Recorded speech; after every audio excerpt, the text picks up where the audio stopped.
Divisional Accountant Officer, Part 5. Question discussion. Trading and Profit and Loss Account and Balance Sheet. First question. 67. The assets that are not meant for resale but are held on the long-term basis in business, such assets are called. അപ്പം ഇവിടെ പറയുന്നത് long term ബേസിസിൽ വേണ്ടി ഒരു ബിസിനസ്സിൽ hold ചെയ്തേക്കുന്ന അസറ്റുകളെ പറയുന്ന പേരാണ് fixed asset. അത് റീസെയിൽ ചെയ്യാൻ വേണ്ടി വാങ്ങിക്കുന്നതല്ല, ലോങ് ടേമിലേക്ക് സൂക്ഷിക്കുന്നതാണ് ബിസിനസ്സിൽ. അപ്പം അങ്ങനെ വരുന്ന അസറ്റുകളാണ് ഫിക്സഡ് അസറ്റുകൾ. Next question number 68. Examples for fixed asset. Fixed അസറ്റിന് എക്സാമ്പിൾസ് ഏതൊക്കെയാണ്? Land, building, machinery, furniture. ഇതെല്ലാം ഫിക്സഡ് നേച്ചറിലുള്ള അസറ്റുകളാണ്. ലാൻഡ്, ബിൽഡിങ്, ഫർണിച്ചർ ഇതൊക്കെ നമ്മൾ ലോങ് ടേം ബേസിസിലേക്ക് വാങ്ങിച്ച് ബിസിനസ്സിൽ സൂക്ഷിക്കുന്ന അസറ്റുകളാണ് ഫിക്സഡ് അസറ്റുകൾ. Next 69. The liability which are paid within a year is called. അപ്പോൾ ഒരു വർഷത്തിനുള്ളിൽ കൊടുത്തു തീർക്കേണ്ട ലയബിലിറ്റികളെ വിളിക്കുന്ന പേരെന്താണ്? Current liability. ഇപ്പോൾ കറണ്ട് ലയബിലിറ്റി ഉണ്ട്, കറണ്ട് അസറ്റും ഉണ്ട്. ഇവിടെ നമ്മൾ ഒരു വർഷത്തിനുള്ളിൽ കൊടുത്തു തീർക്കേണ്ട ലയബിലിറ്റികളെ കറണ്ട് ലയബിലിറ്റി എന്നാണ് പറയുന്നത്. Next question number 70. Examples for current liability. Bank over draft, bills payable, sundry creditors. ഇതൊക്കെ എന്താണ്? കറണ്ട് ലയബിലിറ്റീസിൻ്റെ എക്സാമ്പിൾസ് ആണ്. അപ്പം കറണ്ട് ലയബിലിറ്റീസിൻ്റെ എക്സാമ്പിൾസിൽ ബാങ്ക് ഓവർ ഡ്രാഫ്റ്റ് നമുക്കറിയാം, കറണ്ട് അക്കൗണ്ട് ഹോൾഡേഴ്സിന് കിട്ടുന്ന ഒരു ഫെസിലിറ്റിയാണ് ഓവർ ഡ്രാഫ്റ്റ് ഫെസിലിറ്റി. അത് നമ്മൾ ഷോർട്ട് പീരീഡിനുള്ളിൽ തിരിച്ചടയ്ക്കണം. ബിൽസ് പേബിൾ നമുക്കറിയാം, നമ്മളൊരു സപ്ലയറുടെ കയ്യിൽ നിന്നും കടത്തിന് സാധനം വാങ്ങിച്ചു, കമ്പനി കടത്തിന് സാധനം വാങ്ങിച്ചു കഴിയുമ്പോൾ നമ്മൾ എപ്പോഴായാലും ആ ബില്ല് പേ ചെയ്യാനുള്ളതാണ്. ഷോർട്ട് പീരീഡിനുള്ളിൽ നമ്മൾ ആ ബില്ല് പേ ചെയ്യും. അപ്പം അതിന് പറയുന്ന ആ ബില്ലിന് പറയുന്ന പേരാണ് ബിൽസ് പേബിൾ. പിന്നെ ഏതാണ്? സൺട്രി ക്രെഡിറ്റേഴ്സും അത് തന്നെയാണ്. സൺട്രി ക്രെഡിറ്റേഴ്സ് എന്ന് വെച്ചാൽ ഈ നമുക്ക് കടത്തിന് സാധനം തന്ന സപ്ലയേഴ്സിനെ നമ്മൾ വിളിക്കുന്ന പേരാണ് സൺട്രി ക്രെഡിറ്റേഴ്സ്. അപ്പോൾ അല്ലാതെ ഔട്ട്സ്റ്റാൻഡിങ് എക്സ്പെൻസസ് ഉണ്ട്, ഇൻകം റിസീവ്ഡ് ഇൻ അഡ്വാൻസസ് ഉണ്ട്. ഇതെല്ലാം എന്താണ്? ഇൻകം റിസീവ്ഡ് ഇൻ അഡ്വാൻസ് എന്ന് വെച്ചാൽ നമുക്ക് ആ നെക്സ്റ്റ് ഇയറിൽ കിട്ടേണ്ട ഒരു ഇൻകം നമ്മൾ ഈ ഇയറിൽ റിസീവ് ചെയ്തു. അപ്പം നമുക്ക് അതൊരു ലയബിലിറ്റിയാണ്. കാരണം നമ്മുടെ ഇതിൽ ഈ വർഷത്ത് നിന്ന് അത് അടുത്ത വർഷത്തേക്ക് നമ്മൾ ക്യാരി ഫോർവേഡ് ചെയ്യുന്നത് കൊണ്ട് അതൊരു കറണ്ട് ലയബിലിറ്റിയാണ്. അപ്പം ഇതൊക്കെയാണ് examples for current liability. Next question 71. The liability that are matured for payment after a period of 1 year is called. അപ്പോൾ ഒരു വർഷത്തിന് ശേഷം മെച്യൂർ ആവുന്ന ലയബിലിറ്റീസിന് പറയുന്ന പേരാണ് long term liabilities. Long term liabilities എന്ന് വെച്ചാൽ after a period of 1 year ആണ്. ലോങ് ടേമിലേക്കുള്ളതാണ്. So long term liability, maturity for a period of 1 year. അപ്പം അതാണ് long term liability. Next 72. The amount which is originally contributed by proprietor that is increased by profit and decreased by loss and drawings are known as. അപ്പം ആ ഒരു എമൗണ്ടിന് പറയുന്ന പേരെന്താണ്? ഒരു proprietor ഒരു ഓർഗനൈസേഷനിലോട്ട് originally contribute ചെയ്യുന്ന ഒരു എമൗണ്ട്. പിന്നെന്താണ്? പ്രോഫിറ്റിലുണ്ടാവുന്ന ഒരു ഇൻക്രീസ്, അതിനെ ഇൻക്രീസ് ചെയ്യുന്നുണ്ട് ആ എമൗണ്ടിന്. ലോസ് ആണെങ്കിൽ ആ എമൗണ്ടും ലോസ് ആവുന്നുണ്ട്. അപ്പോൾ അതിന് ഡ്രോയിങ്സ് ആയിട്ട് വിഡ്രോ ചെയ്യാനും പറ്റുന്നുണ്ട് പ്രൊപ്പറേറ്റർക്ക്. അപ്പം അങ്ങനെ ഒരു പറയുന്ന എമൗണ്ടിനെ ക്യാപിറ്റൽ എന്നാണ് പറയുന്നത്. ഇപ്പോൾ ഒരു ക്യാപിറ്റൽ എന്ന് പറയുന്നത് പ്രൊപ്പറേറ്റർ കോൺട്രിബ്യൂട്ട് ചെയ്യുന്ന എമൗണ്ടിനെയാണ് ക്യാപിറ്റൽ എന്ന് പറയുന്നത്. Next question 73. The amount spend for acquiring an asset or four increasing the value of asset or four increasing the earning capacity of the business is known as. എന്താണ്? ഒരു ബിസിനസ്സിൻ്റെ earning capacity കൂട്ടാനും അതെങ്ങനെയാണ്? Increasing the value of the asset. ഒരു അസറ്റിൻ്റെ value കൂട്ടാനും വേണ്ടി നമ്മൾ spend ചെയ്യുന്ന എമൗണ്ടുകളെ പറയുന്ന പേരെന്താണെന്നാണ് ക്വസ്റ്റ്യൻ. എന്താണ്? ക്യാപിറ്റൽ എക്സ്പെൻഡിച്ചർ ആണ്. അപ്പോൾ capital expenditure is an amount spend for acquiring an asset. ഒരു അസറ്റ് വാങ്ങിക്കാനോ അല്ലെങ്കിൽ അസറ്റിൻ്റെ വാല്യൂ കൂട്ടാനോ ഏണിംഗ് കപ്പാസിറ്റി കൂട്ടാനോ ഒക്കെ ഉപയോഗിക്കുന്ന എക്സ്പെൻഡിച്ചറാണ് capital expenditure. Next question 74. Examples for capital expenditure. Capital എക്സ്പെൻഡിച്ചറിന് എക്സാമ്പിൾ ഏതൊക്കെയാണ്? Purchase of machinery, construction of building. ഇപ്പം പർച്ചേസ് ഓഫ് മെഷീനറി വാങ്ങിക്കുന്നത് നമ്മുടെ ക്യാപിറ്റൽ കൂട്ടുവാണ്, ഒരു അസറ്റ് അക്യൂർ ചെയ്യുവാണ്.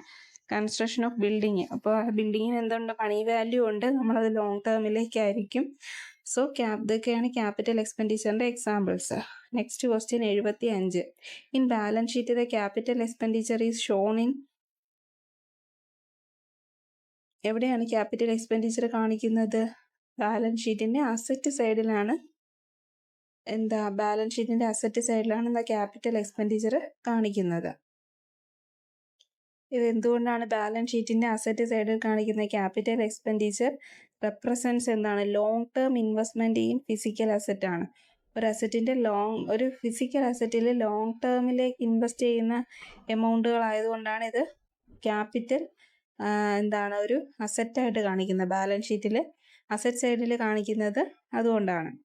Next question, the expenditure for the day to day operations of a business such as a purchase of goods, payment of salary etcetera are called. അപ്പം day to day operations എന്ന് കണ്ടു കഴിഞ്ഞാൽ അറിയാം, നമുക്ക് revenue generate ചെയ്യുന്ന day to day ആണ്. അപ്പം അങ്ങനെയുള്ള എക്സ്പെൻസസുകളിനെ വിളിക്കുന്ന പേരെന്താണ്? Revenue expenditure. അപ്പോൾ റവന്യൂ എക്സ്പെൻഡിച്ചർ എന്ന് പറയുന്ന ഷോർട്ട് പീരീഡിലേക്കാണ് ഡേ ടു ഡേ ഓപ്പറേഷൻ. ബിസിനസ്സിൽ ഡേ ടു ഡേ ഓപ്പറേഷൻസ് വേണ്ടി നമ്മൾ ഗുഡ്സ് പർച്ചേസ് ചെയ്യുന്നു, അത് ട്രാൻസാക്ഷൻ ചെയ്യാൻ വേണ്ടി, കൈമാറ്റം ചെയ്യാൻ വേണ്ടി. പിന്നെ എംപ്ലോയീസിന് സാലറി കൊടുക്കുന്നു. ഇതൊക്കെ എന്ത് നേച്ചറിലുള്ളതാണ്? റവന്യൂ നേച്ചറാണ്. റവന്യൂ എക്സ്പെൻഡിച്ചറാണ് ഒരു കമ്പനിയെ സംബന്ധിച്ച്. Next question, the process of putting together of items having similar nature under a common heading is called. അപ്പം ഒരു സിമിലർ നേച്ചറിലുള്ള ഐറ്റംസിനെ കോമൺ ഹെഡിങ്ങിലാക്കുന്നതിന് പറയുന്ന പേരെന്താണ്? ഗ്രൂപ്പിംഗ് എന്നാണ്. നമ്മൾ ഗ്രൂപ്പിംഗ് ലെഡ്ജർ പ്രിപ്പറേഷനിൽ പഠിച്ചതാണ്. അപ്പോൾ the process of putting together of items having similar nature is called grouping. Next question 78, if the amount is due by all customers to whom goods have been sold on credit are brought is known as. അപ്പോൾ ഇതിൽ പറയുന്നത് എന്താണ്? അപ്പം some goods നമ്മൾ ക്രെഡിറ്റിന് വാങ്ങിച്ചു, brought goods for credit, അതിന് പറയുന്ന പേരെന്താണ്? സൺട്രി ഡെറ്റർ എന്നാണ്. Sundry debtor. അപ്പം നമുക്ക് എന്താണ് സൺട്രി ഡെറ്റർ എന്ന് നോക്കാം. സൺട്രി ഡെറ്റേഴ്സ് മീൻസ്, അപ്പോൾ ഒരു കസ്റ്റമർ നമ്മുടെ ഫേമിൽ നിന്നും കടത്തിന് സാധനങ്ങൾ വാങ്ങിച്ചുകൊണ്ട് പോകുന്നു. അപ്പോൾ അവരെ നമ്മൾ എന്താണ് വിളിക്കുന്നത്? സൺട്രി ഡെറ്റേഴ്സ് എന്നാണ് വിളിക്കുന്നത്. സൺട്രി ഡെറ്റേഴ്സ് നമുക്ക് എന്താണ്? കസ്റ്റമർ നമുക്ക് കടത്തിന് സാധനം നമ്മൾ കൊടുത്തു, നമുക്ക് ഇമ്മീഡിയറ്റ് പേയ്മെൻറ്റ് ഇല്ല, ക്യാഷ് പേയ്മെൻറ്റ് ഇല്ല എന്ന് പറഞ്ഞു. അപ്പം ഒരു സർട്ടൺ പീരീഡ്, ഇപ്പോൾ ഒരു 30 ദിവസത്തിനുള്ളിൽ പേ ചെയ്തോളാം എന്ന് പറയുന്ന ഒരു ഗ്യാരണ്ടിയിൽ നമ്മൾ സാധനം കസ്റ്റമർക്ക് കൊടുത്തു. അപ്പോൾ ആ കസ്റ്റമറെ വിളിക്കുന്ന പേരെന്താണ്? സൺട്രി ഡെറ്റർ എന്നാണ്. Sundry debtor. ഇവിടെ എങ്ങനെയാണ് പറയുന്നത്? A person who purchase product or services from A company on credit. അപ്പോൾ ക്രെഡിറ്റിന് ഒരു പേഴ്സൺ അല്ലെങ്കിൽ ഒരു ഫേം നമ്മുടെ കമ്പനിയിൽ നിന്നും കടത്തിന് സാധനം വാങ്ങിച്ചുകൊണ്ട് പോകുമ്പോൾ അതെന്താണ്? Sundry debtors. അടുത്ത question 79, if amount is due to person from whom the goods have been brought on credit is known as. അപ്പം അങ്ങനെ പറയുന്ന അടുത്തതിൻ്റെ നേരെ ഓപ്പോസിറ്റാണ്. ഒരു പേഴ്സൺ നമ്മുടെ കമ്പനിയിൽ നിന്നും നമ്മുടെ കമ്പനി സൺട്രി ക്രെഡിറ്ററാണ്. നമ്മൾ ഉദാഹരണം എന്ന് വെച്ച് പറയുമ്പോൾ, ഒരു പേഴ്സൺ അല്ലെങ്കിൽ ഒരു കമ്പനി, ഒരു സപ്ലയർ എടുക്കാം. അപ്പോൾ നമ്മുടെ കമ്പനി ഒരു സപ്ലയറുടെ കയ്യിൽ നിന്നും കുറച്ച് സാധനങ്ങൾ നമ്മുടെ കമ്പനിയിലോട്ട് കൊണ്ടുവന്നു, പൈസ കൊടുത്തിട്ടില്ല. അപ്പം നമ്മളത് കൊടുക്കണം. അപ്പം ആ കമ്പനി അല്ലെങ്കിൽ ആ സപ്ലയറെ വിളിക്കുന്ന പേരെന്താണ്? സൺട്രി ക്രെഡിറ്റർ എന്നാണ്. സൺട്രി ക്രെഡിറ്റർ എപ്പോഴും നമുക്കൊരു കറണ്ട് ലൈബിലിറ്റിയാണ് സൺട്രി ക്രെഡിറ്റർ എന്ന് പറയുന്നത്. അപ്പോൾ സൺട്രി ഡെപ്റ്റർ എന്തായിരുന്നു? കറണ്ട് അസറ്റ് ആയിരുന്നു. ഡെപ്റ്റർ നമുക്ക് ഇങ്ങോട്ടുള്ള കടത്തിന് കൊടുത്തതാണ് സാധനം. നമ്മുടെ കമ്പനി വേറൊരു കസ്റ്റമർക്ക് കടത്തിന് സാധനം കൊടുത്തു. അപ്പം എമൗണ്ട് നമുക്ക് കിട്ടാനുള്ളതായതുകൊണ്ട് അത് കറണ്ട് അസറ്റാണ്. ഇവിടെ എന്താണ്? കറണ്ട് ലൈബിലിറ്റിയാണ്. സൺട്രി ക്രെഡിറ്റർ ലൈബിലിറ്റിയാണ്. എങ്ങനെ ലൈബിലിറ്റി ആവേണ്ടത്? നമ്മൾ സപ്ലയറുടെ കയ്യിൽ സാധനം വാങ്ങിച്ചതാണ്. കമ്പനി സപ്ലയറുടെ കയ്യിൽ നിന്നും കുറച്ച് സാധനം കടത്തിനാണ് വാങ്ങിച്ചത്, പേയ്മെൻറ്റ് കൊടുത്തിട്ടില്ല. സോ പേയ്മെൻറ്റ് കൊടുക്കുമ്പോൾ അതെന്താണ്? ലൈബിലിറ്റിയാണ്. Next question, the order in which the asset and liability are shown in the balance sheet is called. അപ്പോൾ അസറ്റ് ലൈബിലിറ്റിയും ബാലൻസ് ഷീറ്റിൽ ഒരു ഓർഡറിലാണ് നമ്മൾ എഴുതുന്നത്. ആ ഓർഡറിന് വിളിക്കുന്ന പേരെന്താണ്? മാർഷലിംഗ്. അപ്പം മാർഷലിംഗ് എന്താണെന്ന് നമ്മൾ നോക്കുമ്പോൾ, മാർഷലിംഗ് എന്ന് പറയുന്നത് എന്താണ്? അതൊരു ലിക്വിഡിറ്റി ബേസ്ഡ് അപ്രോച്ചാണ്. ലിക്വിഡിറ്റി ബേസിൽ നമ്മൾ ഓരോ ഐറ്റംസും ബാലൻസ് ഷീറ്റിൽ എൻട്രി ചെയ്യുന്നതിനെയാണ് മാർഷലിംഗ് എന്ന് പറയുന്നത്. മാർഷലിംഗ് നമുക്ക് ബേസിക് ആയിട്ട് 2 ടൈപ്പിലാണുള്ളത്. ലിക്വിഡിറ്റിയിലും നമുക്ക് എഴുതാം, പെർഫോമൻസിൻ്റെ ബേസിസിലും നമുക്ക് എഴുതാം. അപ്പം മാർഷലിംഗ് നമുക്ക് 2 ടൈപ്പ് ഉണ്ട്. ലിക്വിഡിറ്റി ബേസിലും ഉണ്ട്, പെർഫോമൻസിൻ്റെ ബേസിലും ഉണ്ട്. ലിക്വിഡിറ്റി നമുക്കറിയാം, പെട്ടെന്ന് ക്യാഷ് ആക്കി മാറ്റാൻ പറ്റുന്ന കാര്യങ്ങൾ നമ്മൾ ആ ഓർഡറിൽ എഴുതും. പെർഫോമൻസ് എന്ന് പറയുമ്പം ലോങ് ടേം നേച്ചറിലോട്ടുള്ളതെല്ലാം ആദ്യം എഴുതും പെർഫോമൻസിൻ്റെ അടിസ്ഥാനത്തിൽ. അപ്പം മാർഷലിംഗ് എന്ന് പറഞ്ഞാൽ എന്താണ്? അറേഞ്ച്മെൻ്റ് ആണ്. ബാലൻസ് ഷീറ്റിലെ ഐറ്റംസ് അറേഞ്ച് ചെയ്ത് എഴുതുന്നതിനെയാണ് മാർഷലിംഗ് എന്ന് പറയുന്നത്. Next question 81. Items are marshalled either അപ്പം നമ്മൾ പറഞ്ഞു മാർഷലിംഗ് എന്ന് പറയുന്നത് 2 ടൈപ്പ് ഉണ്ട്. മാർഷലിംഗ് ഓർഡർ ഓഫ് ലിക്വിഡിറ്റി ഉണ്ട്, ഓർഡർ ഓഫ് പെർഫോമൻസും ഉണ്ട്. അപ്പോൾ order of liquidity and order of performance. Marshalling are 2 type, order of liquidity and order of performance. 82. Liquidity means the capacity to raise. Liquidity എന്ന് പറയുന്നത് നമുക്കറിയാം, പെട്ടെന്ന് cash ആക്കി മാറ്റാൻ പറ്റുന്നത്. അപ്പോൾ liquidity means capacity to rice cash. Liquidity എന്ന് പറയുന്നത് കപ്പാസിറ്റി എന്ന് വെച്ചാൽ ക്യാഷ് റൈസ് ചെയ്യാനുള്ള കപ്പാസിറ്റിയാണ് ലിക്വിഡിറ്റി എന്ന് മീൻ ചെയ്യുന്നത്. മോസ്റ്റ് ലിക്വിഡ് ഐറ്റംസ് ഏതൊക്കെയാണ്? Cash in hand, cash at bank, ഇതൊക്കെ എന്താണ്? മോസ്റ്റ് ലിക്വിഡ് ആയിട്ടുള്ള ഐറ്റംസ് ആണ്. Next 83. The most urgent liability is shown. അപ്പം മോസ്റ്റ് അർജൻറ്റ് ലയബിലിറ്റി നമ്മൾ എവിടെ കാണിക്കും? ഒരു ബാലൻസ് ഷീറ്റിൽ ഫസ്റ്റ് കാണിക്കും. ലിക്വിഡ് ബേസിസിൽ ആദ്യം കൊടുത്തു തീർക്കാനുള്ള ലയബിലിറ്റി നമ്മൾ ബാലൻസ് ഷീറ്റിൽ ഫസ്റ്റ് കാണിക്കും. അപ്പം the most urgent liability is shown in first.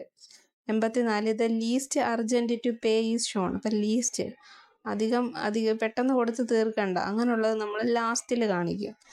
Next 85. The most urgent liability item is. അപ്പോൾ ഒരു മോസ്റ്റ് അർജൻറ്റ് ലയബിലിറ്റി ഐറ്റം എന്താണ്? ക്യാഷ് ആണ് most urgent liability item. The least urgent liability item ഏതാണ്? Good ആണ്. ഒരു കമ്പനിയുടെ ഗുഡ് ആണ് least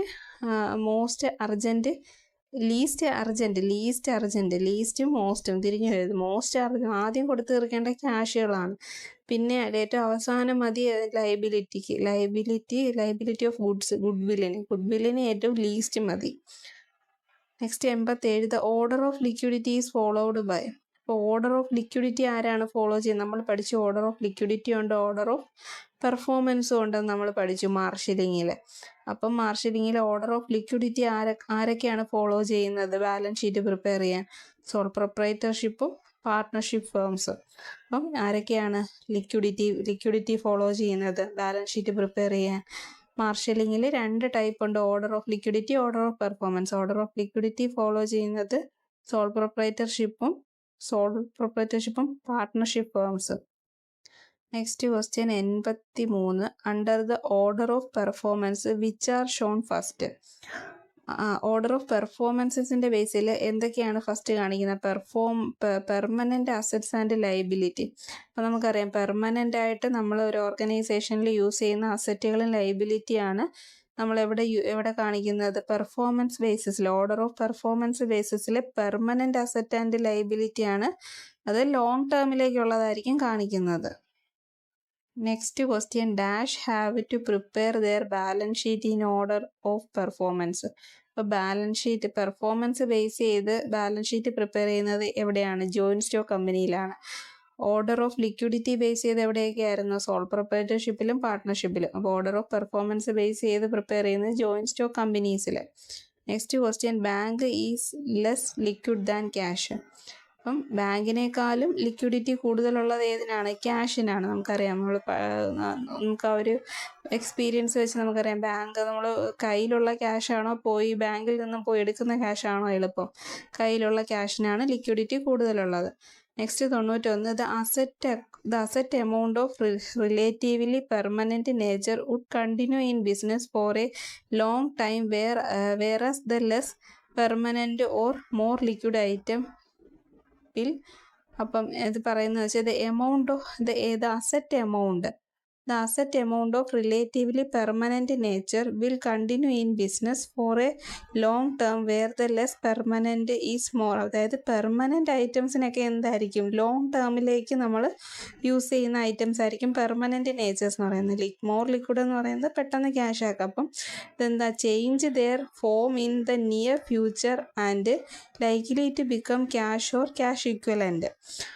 അപ്പം പെട്ടെന്ന് ചേഞ്ച് ചെയ്ത് ഫ്യൂച്ചറിൽ നിയർ ഫ്യൂച്ചറിൽ കൺവേർട്ട് ചെയ്ത് ക്യാഷ് ആക്കാൻ പറ്റണം. അതിനെയാണ് എന്താ പറയുന്നത് the change in form of near future and likely to become cash or cash equivalent എന്ന് പറയുന്നത്. പെർമനൻ്റ് നേച്ചർ ഉള്ളതിന് എന്താണ് ലോങ് ടേം ആയിരിക്കും. For long term where the less permanent or more liquidity than will.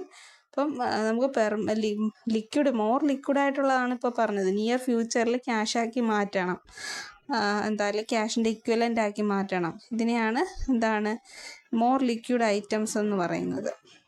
Thank you.